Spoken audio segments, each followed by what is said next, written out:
Okay, good evening everybody. Great pleasure to welcome Professor Kate Crosby to Stanford for the first time. Kate did a DPhil in Oxford, graduating in 1999, and it was there, in fact, that I first met you in 94, I believe, when we had a class and read the Ashtasahasrika together, which was a lot of fun. So that was 30 years ago. So since then, undeterred by that experience, Kate has held posts at the University of Edinburgh, Lancaster, Cardiff, at SOAS, and then at King's College in London, before taking up in September 2022 the position of Numata Professor of Buddhist Studies at Oxford.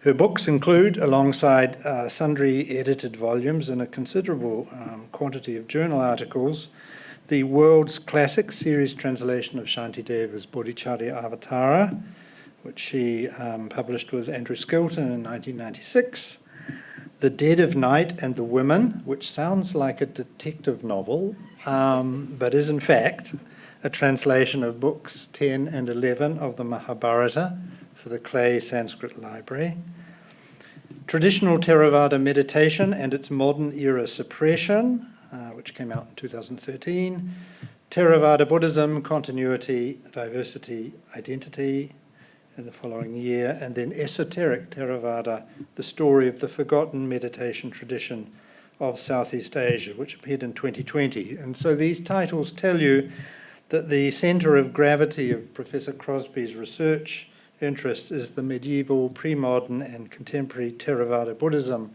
of South and Southeast Asia, and in particular its less well-known and less studied meditation practices, the conventional picture of which she has done more than any other scholar to enlarge and complicate, but that by no means covers the full range of the things she has delved into, which include Abhidharma, law, especially international humanitarian law as it relates to Buddhism, ethics, food and poetry. And you can tell that she has an interest in poetry from the publication of the Bodhicharya Avatara translation, the Mahabharata.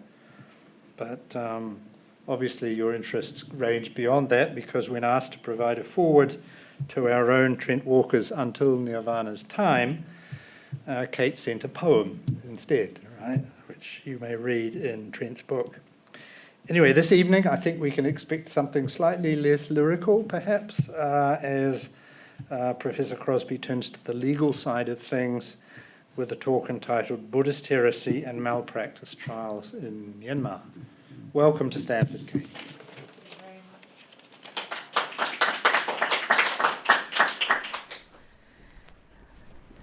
Thank you for that very kind introduction, and also for the kindness and support over those 30 years, because it really was very special, those classes, and also your feedback on the Bodhicharya Avatara right back then. Anyway, so thank you, Paul. Thank you, Irene, for organising my visit. What I'm going to talk about today, Buddhist Heresy and Malpractice Trials in Myanmar, is collaborative work, and I will talk about my collaborator a bit in a moment. So I think some of the broader things I've worked on have been trying to represent things from the Theravada world that are not represented in English language studies, which often means collaboration, but also just throws up some really interesting aspects that explain some of the things we might see in a sociology of Burmese Buddhism, for example, but doesn't give us the detail. So this is looking at some of the detail behind what we see in Burma today. So there have been 18 now Burmese ecclesiastical court cases, so Sangha court cases since 1981. And that may seem a little bit odd. We think of Buddhism as generally being a kind of tolerant religion of other doctrines. But even before the recent Rohingya cases, we could see some elements of this lack of acceptance of varying interpretations. So on the slide here, you can see that we've got just a summary of what type of things you have here the accusation. Accusations are that there is teaching of dharma, or false dharma, so what I call heresy, and practice of Vinaya, in an incorrect monastic practice. These trials, when did they happen? From the early 1980s until now, with a very brief pause during the recent quasi-democratic period. And who is the accuser in these cases? Anyone can submit an accusation. And the Vinaya accusations kind of come up from lower down where they haven't been resolved. But the non-Dharma cases get sent directly to this committee I'll come to in a minute. And in some cases we can see that you have a learned monk who has decided he's got a bee in his bonnet about a particular tradition, goes through, I don't know if people have heard of the Mokok meditation tradition, very famous, very well known even internationally. And they recorded Mokok Sayadaw's teachings and produced books from them, so that's what the followers did, with these huge books, over 500 pages long quite often, and somebody went through them all to find out tiny bits of teaching that didn't quite correspond with the canon or commentaries, and then sent the complaints to this committee that decides that these court cases are going to happen. So who is accused? Any individual or a group of monks, nuns and lay people, even if they are dead. You can be tried for being a heretic if you're dead. And they're often people in the limelight or with a particularly strong following who have maybe annoyed somebody or caused some jealousy. And who are the judges? We have a committee of Myanmar's senior-most Buddhist monks, the State Sangha Mahanayaka Committee, it's called SSC, and that appoints a team of 5 very learned judges that are also within one of these bigger committees I'll come to. And the verdict, it's always guilty. You're always guilty. In the case of Mokok Sayadaw, it was partially guilty. They had to go and re-edit those huge books. And the punishment, prison or confession and compliance. And it can lead to banning of entire long-standing traditions, and it can lead to 25-year prison sentences. In reality, almost everybody complies, obviously, and says yes. And this, there's one exception, and he has spent 3 long terms in prison, and I will come to him shortly. Okay, to understand how we have these heresy and malpractice cases, we need to look at 3 contexts. The first is Vinaya as a legal system. The second is Burma's distinctive response to colonialism. And the third is the politics on the reaching of an independent Burma, especially the military coup not long after independence. So a quick look at context 1, especially if you Paul Ashoka. So in the Vinaya, when assessing whether a monk is guilty of something, whether he's actually had sex or whatever, so shouldn't be a monk anymore, they develop this detailed way of analysing or providing a judgment, a vinichaya, or in the Burmese pronunciation, vinisaya. And this is the assessment of the conduct. So a monk has sex. Is he guilty or not of breaking the parajika? And it's assessed in detail, like was it his intention? Did he know he was doing wrong? Did he succeed in doing it? This kind of thing. And so basically you have this process of analysing, in some cases in quite a lot of detail, whether there was consent to the action and the action was intentional. Within that system, false belief is a minor offence. It's not an offence for which you can get kicked out of the Sangha or something can happen. But under Ashoka, according to the account of Ashoka in the commentary to the Vinaya, so the Samantapasadikar, King Ashoka sends a minister to find out what's going wrong with the Buddhist Sangha, and he finds out that the minister finds out that they're not following their fortnightly rituals because of some problematic monks, so he starts killing them. And Ashoka finds out and says, no, that's not what I meant. It leads to this purification of the Sangha under the backing of King Ashoka. And the basis for the expulsion is how well the monks, the false monks, know the Dharma. And so this gives us this model of the head of state intervening in the Sangha and purifying the Sangha by force if necessary.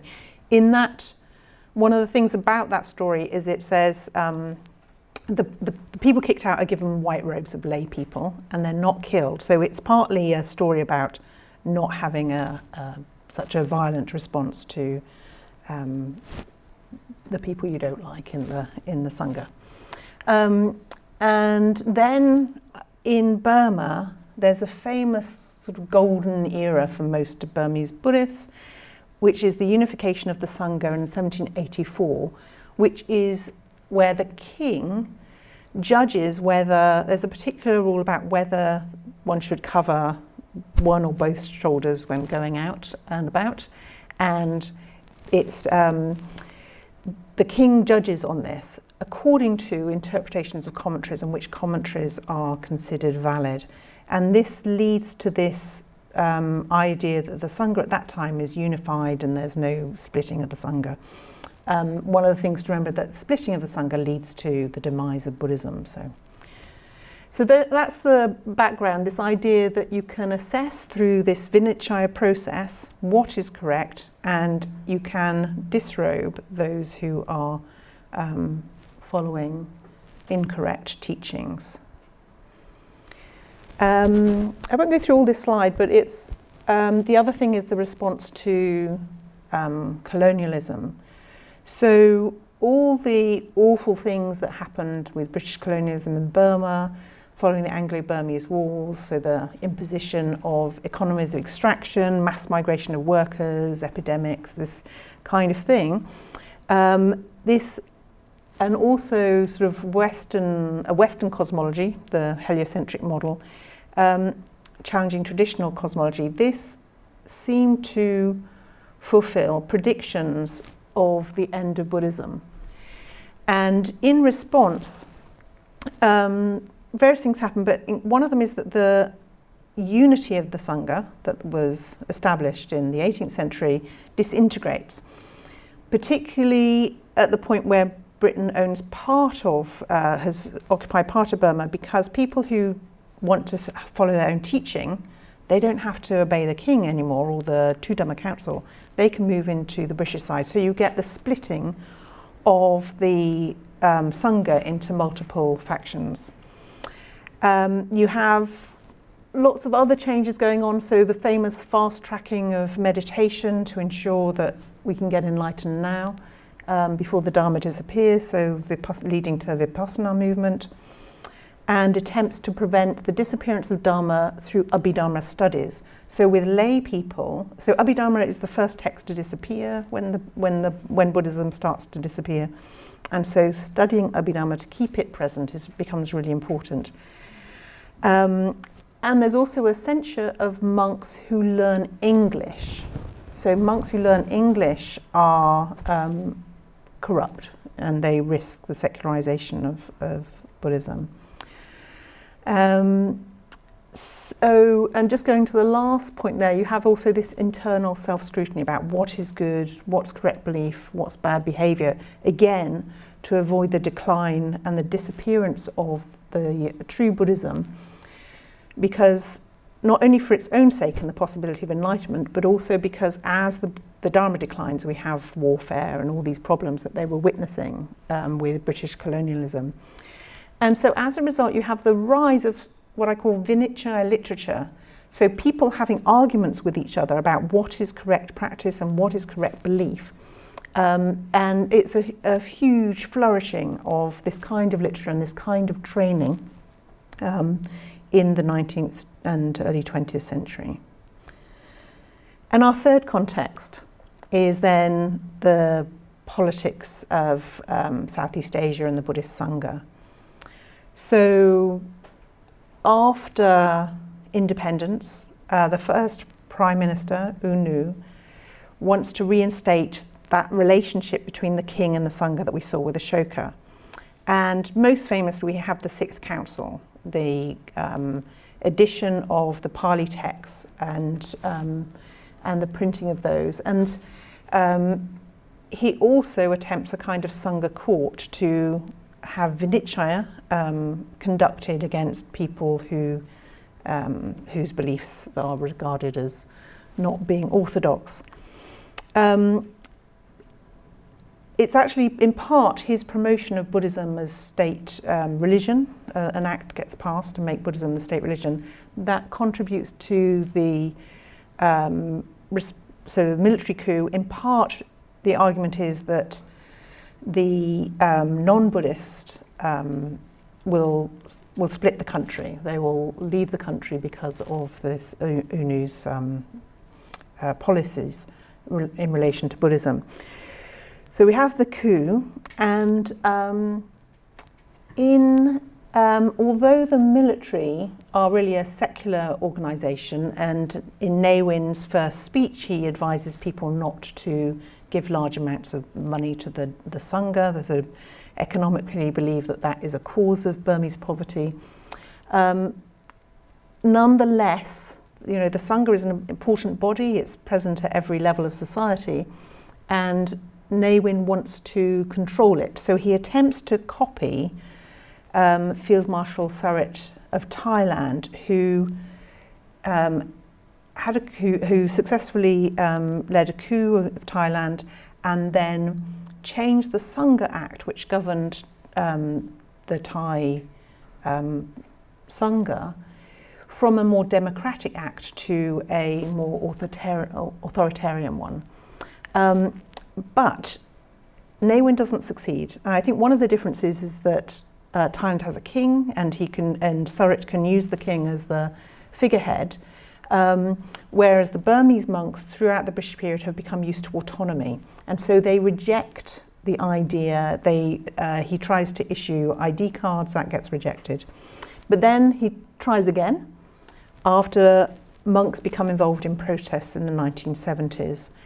And so what happens is he sets up this committee and establishes a system of honours and titles for monks. So basically this is the carrot side of this, so that being involved in this, you're going to get some status, allowances, this kind of thing. Manages to succeed with ID cards and does it through this very clever survey. So very senior people going around doing surveys of all the different states and divisions of Myanmar, in order to get people to feel that this is a representative of the different divisions. And we end up with 9 official Sangha groups. And then in 1981, the court cases begin. So we've got the concept of Vinaya in Buddhism, and the idea that the state can intervene to enforce these Vinaya. Then you've got the response to colonialism and this emphasis on things like Abhidharma, and also the rise of Vinaya as a general part of society. And then we've got the politics of the military in Myanmar. Okay, I'm not expecting you to read this, but just some colour. So this is a list of the cases, and the colours indicate the types of things being looked at, and all of the things that have a colour other than black indicate where a Western understanding of Buddhism would be at odds with the judgment. So where essentially these teachings would be excuse me, completely normal in a Western context of different periods. We see kind of both a modernist perspective here, but also what was going on in the 19th century. I'm going to pick out the ones highlighted in pink. Okay, the most famous case in the West, although, is this case of the nun Saccavadi. She gets convicted for impersonating a monk by being a nun. And this is, so she's very learned. She goes to study in Sri Lanka, where they have reinstated the nun's lineage. whereas it's still illegal in Burma, and in Thailand it's illegal to ordain women, but it is possible to be a nun. And she goes back to look after her father who's ill. She gets arrested because she's pretending to be a monk by being a nun, and they send her this letter. We who know the right view from the wrong view as taught by the Blessed One submit herewith. Ma Saccavadi, who had received bhikkhuni ordination in Sri Lanka, has now brought forth a wrong view with the sole malicious intent to destroy the Buddha dispensation that now flourishes in Myanmar. It's quite extreme, isn't it? It seems extreme. But let's look at the context of this. So if we think back to the colonial period and the fear that the Buddhist teaching is disappearing, those fears, the predictions, come from predictions in Buddhist canonical and commentarial texts. And one of the predictions is that having nuns creates a half-life. So therefore, to ensure that Buddhism lasts a long time, it's very important to prevent nuns from being ordained. So that's the idea going behind there. Also, the ordination of nuns is made possible in Theravada after it died out in the 11th to the 13th century. It's made possible by the use of Chinese nuns. So you have ordination, so you have to have nuns and monks ordain a nun. So you have ordination by Chinese nuns and then by Theravada monks. And for many Theravada monks, Chinese, even though the Vinayas are very similar, in fact they regard the East Asian Vinaya as being corrupted by its proximity to Mahayana doctrine. So that's the background there. So she initially refuses, she agrees to some of the things, and actually she makes some interesting jokes about it. Well, anyway, about monks telling her to take clothes off and how inappropriate that is. So, so she has quite some spirit, but she gets put into prison and then gets a second chance and eventually disrobes, goes back to Sri Lanka, re-enrobes, and later on disrobes of her own accord. And I think she is now in the States. So that's the most famous case, or though perhaps not the context, the legal context for that, but that's the most famous case in the West. This is the most recent Adama case, 2 years ago. So, and this is a very interesting meditation tradition that Pipo Jo has been writing about recently, where they actually induce suffering through the meditation practices in order to, through the type of breathing that they have, or this having to lie still apparently induces quite a lot of pain. So it looks like my type of meditation, but apparently not at all. And in order to focus on suffering. And the thing that he was accused of, the adharma, was that this Venerable Chandama, who's one of the key monks in this tradition, not the head monk, but key monk, he said the Buddha preached that the place and type of rebirth are not caused by a creator God, by the 6 types of causes: the mental states of greed, hatred and delusion, and non-greed, non-hatred, non-delusion. Now this could be the teaching of our first lecture in any Introduction to Buddhism course, right? That your rebirth is based on greed, hatred and delusion, or the opposite. But what did he miss out? He missed out the Abhidhamma theory of momentariness. And so therefore you can't make that statement. And Chandama's teaching is Adhamma. Now this seems really arcane. He himself accepted it and thanked the committee for pointing out his errors. But the effect is that it induces fear. So this is the response of a Burmese person on learning this. She said, by reading that document, fear is aroused in me. The extent that they go to control and silence people is just extraordinary. So you can see that it works. It creates this awful feeling of, is what I'm doing safe? Okay. This is the main one I want to focus on. And it's the most famous case in Burma, that of Shin Ukkattha, who gets posthumously convicted of heresy in 1982, 3 years after his death. and it's just the second case. But boy, were the senior monks wanting to get this guy, as I will explain. And this is, on the right-hand side, you've got a picture of Shin Ukkattha in the middle, as an old man, and his young monk pupil, Chandadika, to his left. In the picture on the left, Venerable Chandadika is the elderly monk, with Venerable Ukkattha as the statue behind, and on the right is Janaka Ashin, who's I think a senior lecturer in now in Theravada University in Myanmar, and he is my collaborator on this project. So he went there to interview them, and also to get publications and writings of Shin Ukkattha, who was a very prolific writer. Okay, so I'm going to talk about this case, but we need a bit of background again.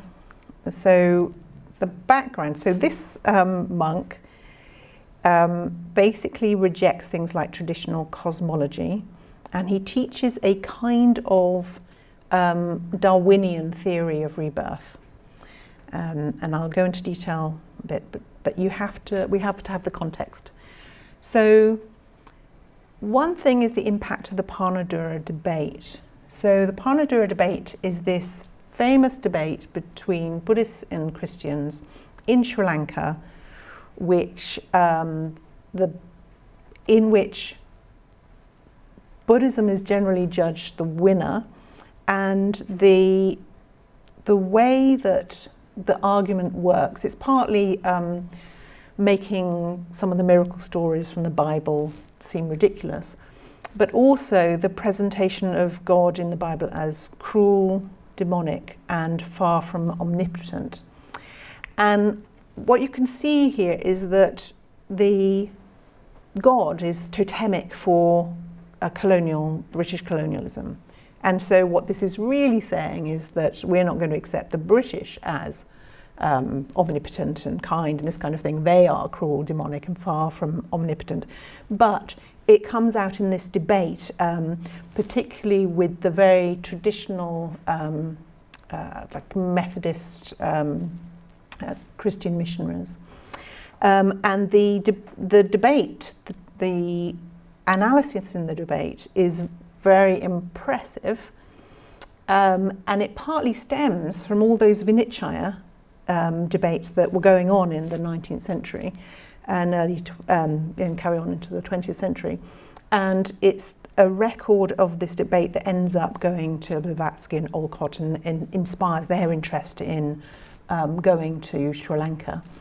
And when they're there, they meet Anagarika Dharmapala, who then sets up who attends the debate when he's young, and sets up the Mahabodhi Society to bring Buddhist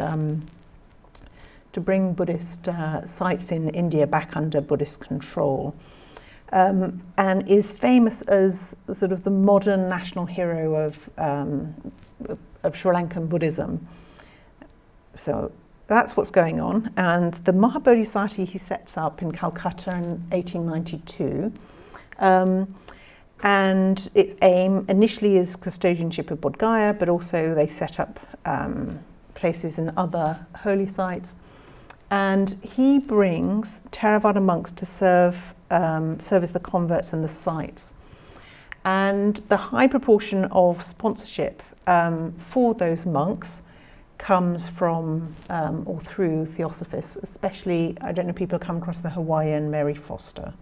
I might come back to her. Anyway, so the Theosophical Society then is supporting Buddhists to come to India, and so they interact, Theosophists, lots of Indian Theosophists and Buddhist monks. And so let's just take a quick look at how they end up representing Buddhism. So they emphasize Buddhism as science and rationalism, to some extent occultism, that it's a superior philosophy, and there's a lot of anti-Christian rhetoric in their understanding of Buddhism. But they reject quite a lot of Buddhist teachings. So they reject the idea of impermanence and no self. So this is a famous quote from Leadbeater: "We do not change, we grow. Man must go onward and upward, or deteriorate and disappear." So you can see the social Darwinism in the background to this kind of idea. Also, rejection of lower rebirth.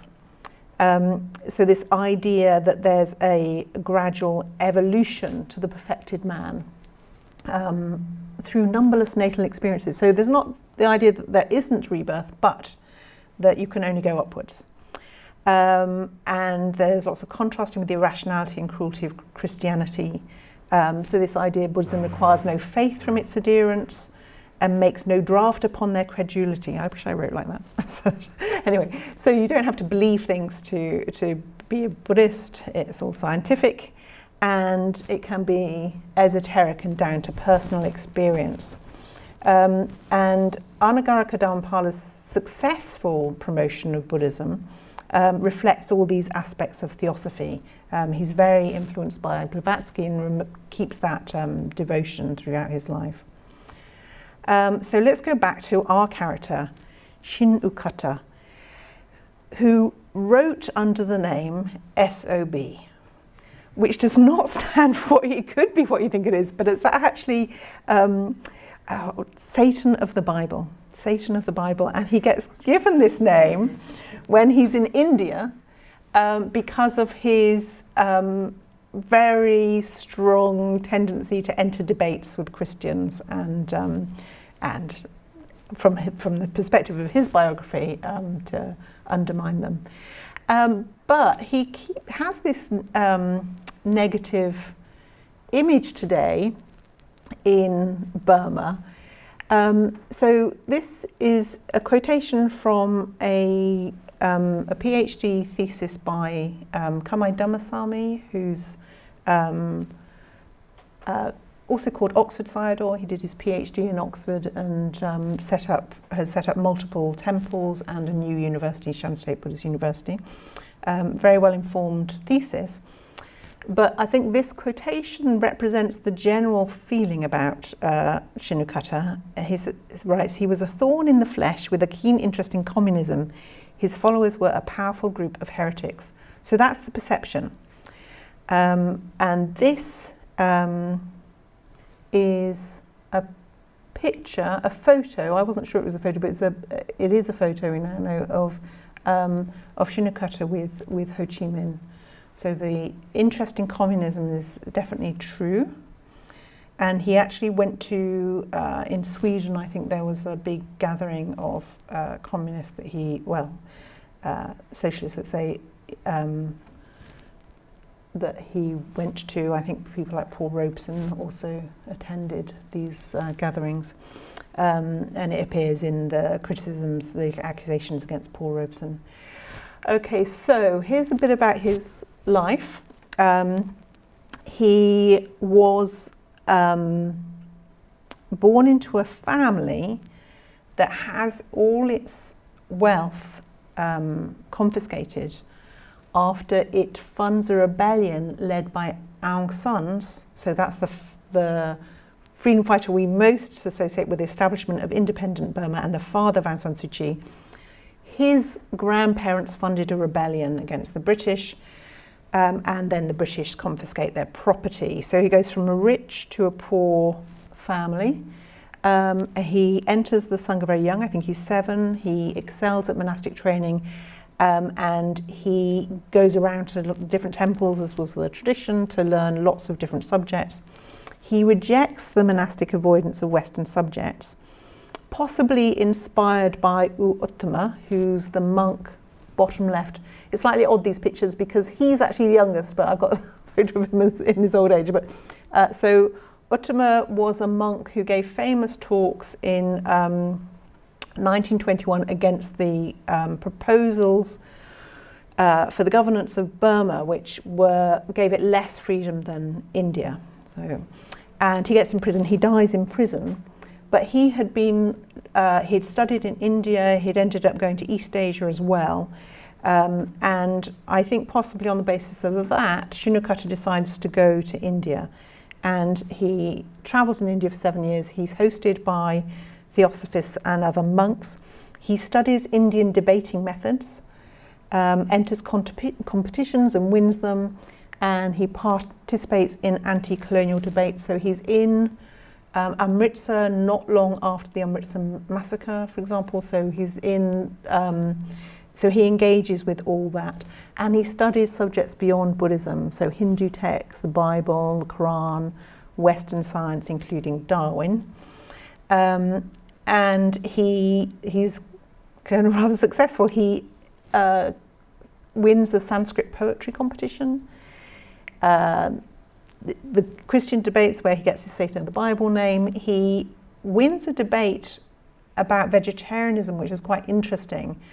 So he counters the debate, because Theravada monks famously do eat meat, most of them, and he counters the criticism of the violence of that with the criticism of Hinduism's violence of caste. So it's quite a modern understanding of violence, I think. It's very impressive. Although later he actually accepts the vegetarianism argument and becomes vegetarian. And he personally claims responsibility for Bodh Gaya's later transfer to Buddhist custodianship. I'll see. Okay, so, and then he returns to Burma and he sets up mission schools, which is based on the school set up under the influence of Theosophy in Sri Lanka. And these become a base for anti-colonial activity, including communist groups. And if people have familiarity with Burmese Buddhism, there's a legend connecting Wazas with the school. So Waza are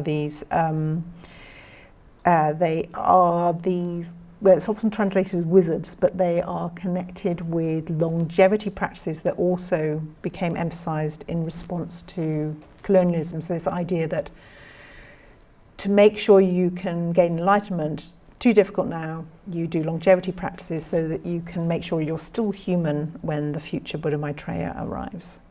But they're often associated with rebellion, so particular Waza figures are the centre of rebellions against the British. He advocates quite modern things like the wearing of shoes in temples, which you also find in Thailand at this time. Despite the very famous 1916 shoe controversy being a direct challenge to the British. So he's placing a kind of rationalist argument, modernist argument, over some of the anti-colonial arguments. He makes his own decision about these things. He's famously leads a mass reconversion from Christianity to Buddhism, which I'll turn to. And he writes over 30 books, including one on comparative religion that's still used today. He gets arrested by the British and the Japanese, refuses collaboration with the Japanese, unlike many Buddhists of the day, because the presence of a Buddhist power. And he attends, I've mentioned to you, attending these peace conferences in Sweden in the 1950s and visiting Ho Chi Minh. So a lot of his work is about eliminating poverty. He walks out on the Sixth Council and he tells the monks of the Sixth Council, which is basically all the senior most learned monks in Burma, that they are idiots because they can't tell the difference between genuine Buddhist teaching and all this Hindu-derived rubbish to do with gods and this kind of thing. So for him, if a text mentions gods, it's not the teaching of the Buddha. And so in the late 1950s, there are proceedings against him. He gets put into prison while that's happening, but he gets released because of the coup and a general amnesty. So initially, he's in favour of the military government. The conversion to Buddhism is interesting because it reflects back to the Panadura debate. And he steps in when a high-ranking monk is apparently too scared, this is what they claim, to turn up. And he's aware of the Panadura debate. And when the opponents sort of draw on Buddhist stories, about the greatness of the Buddha and all these miracles and things. He just says, well, that's not the true canon, and you need to be selective in what you accept as the canon. But he also assesses the quality of God, so in the Old Testament, slaying people, versus the Buddha in terms of ethics and compassion. So he's drawing on that correlation between God and the British, and in terms of claiming power that they don't have, claiming to be there for progress and this kind of thing, but not really having any compassion, and looks at the Buddha and says, well, is he ever lacking in compassion? And that wins the debate. The debate in itself is kind of interesting because it's set up by a mixed religion family who can't afford to keep feeding both Buddhist monks and Christian priests. So they decide to have a debate to decide who to carry on feeding. And anyway, so this makes him temporarily a national hero. So in the 1930s, a national hero for winning this debate. But in the 1950s, he then upsets the Sixth Council, and one of the reasons is his use of the Indian criteria for correct knowledge, including direct perception as the most reliable. And since there's no direct perception of heaven, then anything that is based on heavens in the canon is wrong, and that includes Abhidhamma. So in Theravada, Abhidhamma is initially taught by the Buddha to the deity his mother has become, and so therefore all the Abhidhamma is not true Buddhism. He does use the word Abhidhamma a lot in his writings, I noticed, but he uses it to mean analytical philosophy. So that's all gone. And then, so he basically is influenced by Theosophy and by Indian debating. So he accepts only 2 of the 31 realms in Buddhist cosmology, the human and the animal. And he draws on Darwin in his arguments, but also on select passages from the canon, sort of taken kind of out of context because they serve his purpose.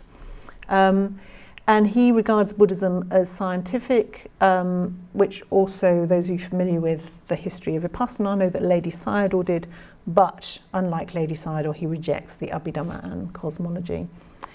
So the most famous thing is that he develops this theory that called die human, born human. This idea that once you've become human, if you die and are reborn, if that happens, it can only be as human. You can't go down in the evolutionary scale, which is actually very reminiscent of Blavatsky's idea of karma and rebirth as well. And when he gets let out of prison, he celebrates with the publication of this tract he's written. So this tract is all about his theory of proving why you can't be reborn as an animal or in a lower hell or this kind of thing. It's not very long. And on the right is the 1,171 page long verdict under which his teachings are convicted of heresy, which introduces itself as an encyclopedia of Theravada because of its huge referencing to lots of canonical and commentarial texts to prove that you can, to prove rebirth. And in a way it's kind of, is guaranteed that in this court he will fail because he's said, I don't accept the canon, only parts of it. And whereas these court cases are set up where the teachings are judged according to the canon, including the Abhidhamma, and to some extent according to the commentaries. So basically anybody who tries any kind of modernist approach, any kind of sort of modernist kind of dismissal of ritual, dismissal of traditional cosmology, it's very easy to prove them wrong. But they didn't just, draw on a few things. There are 21 separate accusations about his teachings, and then these huge responses to them. So he's convicted, his followers have to recant, and then the teaching is banned, and it becomes, well, you could still get publications on the black market, but basically he went from being a very popular figure to being to have this popular idea of him that you saw from Kamai Dhammasami's thesis of this corrupt heretic who promoted communism. So let's just draw a few conclusions from this. So the background of this, where we have basically very contrasting directions of what is the Dharma, and we have competing Buddhist protagonists all seeking to protect the Dharma. He was definitely regarded himself as a Buddhist, and his purpose was to make sure the true Buddhist teaching was maintained. And these competing protagonists are aiming at protecting the Dharma in order to improve the political, environmental and social situations as well.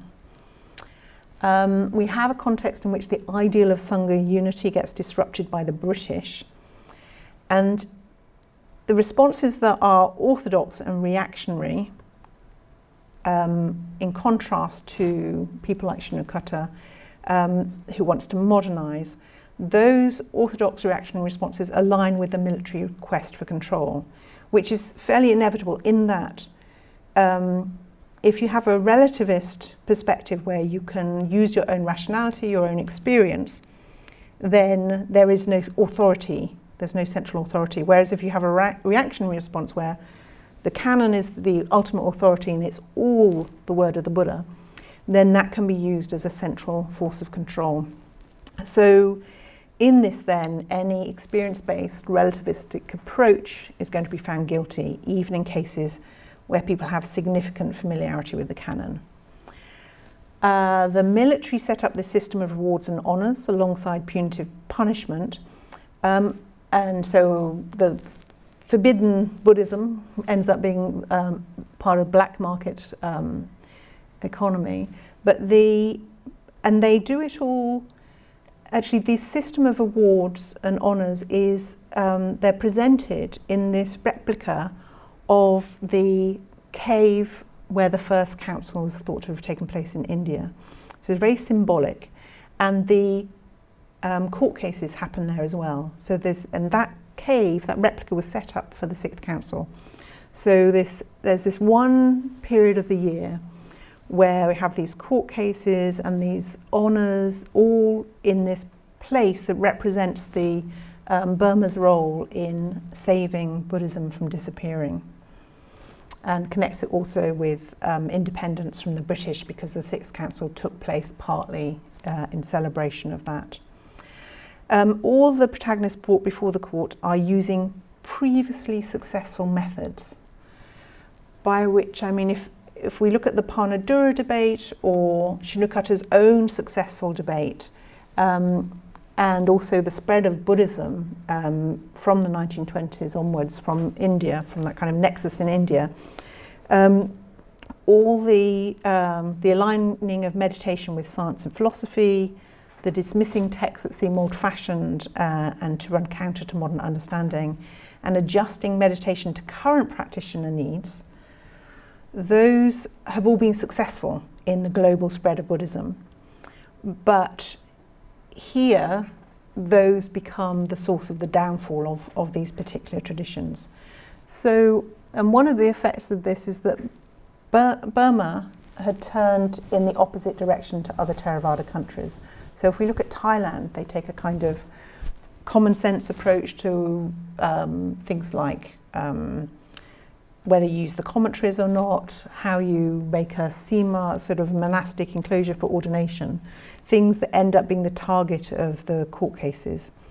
And the effects of this are fear, a culture of fear, but also the depth of knowledge of Abhidharma and commentaries that is unique to Burma. So you've got this extraordinary learning but also this anxiety about whether what one teaches or follows is going to be assessed wrong at some point. Okay, I'll stop there. Thank you.